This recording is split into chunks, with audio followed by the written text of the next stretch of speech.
खेती करके अपने गुजारा करने वाला शामू को इमल खाने की बहुत आदत थी।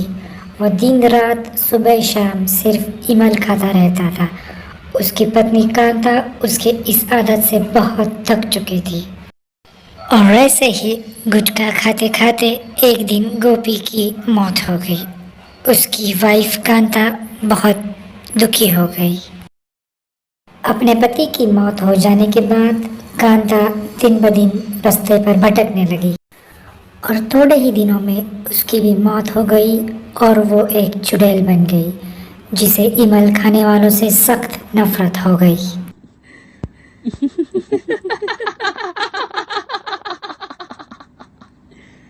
Kenapa tak tidur lagi, ha?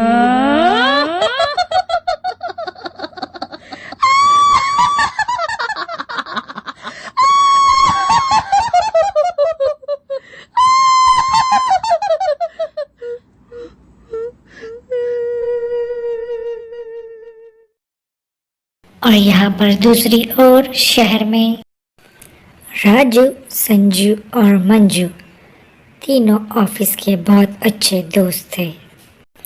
Office का रोज का काम करके तीनों भी कंटाल गए थे। उन्होंने सोचा चलो आज शनिवार की रात है तो हम कहीं घूमने चलते हैं।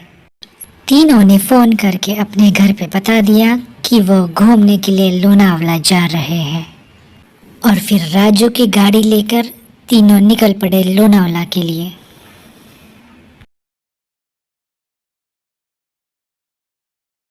लोनावला में बहुत मस्ती करने के बाद उन्होंने वापस घर जाने का फैसला किया, लेकिन उस टाइम बहुत रात हो चुकी थी। लेकिन थोड़ा आगे जाते समय ही अचानक से उनकी गाड़ी बंद पड़ गई।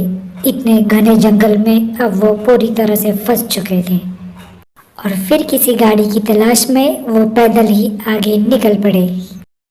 पैदल चलते चलते वो वहाँ पहुँच गए जहाँ उन्हें नहीं पहुँचना चाहिए था। वो पहुँच गए चुड़ैल के पास।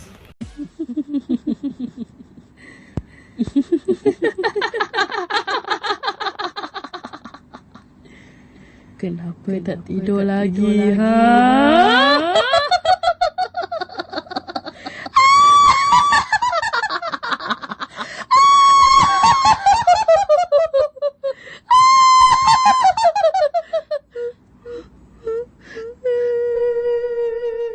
हिम्मत कर राजू ने पूछा, तुम कौन हो और हमसे क्या चाहती हो? हमें माफ कर दो।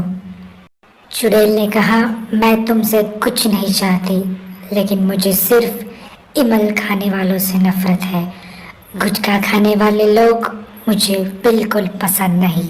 Tidur lagi, ha? और फिर उसने एक एक के नजदीक जाकर वो इमल खाता है कि नहीं वो चेक किया। बोलो जुबा केसरी। Tidur lagi, ha? बोलो जुबा केसरी। Tidur lagi, ha? और आखिरकार उसने राजू को पकड़ लिया कि वो इमल यानी गुटखा रोज खाता है। राजू ने चुड़ैल से माफ़ी मांग ली कि मुझे माफ़ कर दो कि आज के बाद मैं कभी भी इमल या फिर कोई भी पान मसाला नहीं खाऊंगा। चुड़ैल ने भी राजू को माफ़ कर दिया और उसकी गुटखा खाने की आदत छूट गई। और इस तरह से राजू की गुटखा खाने की आदत छूट गई।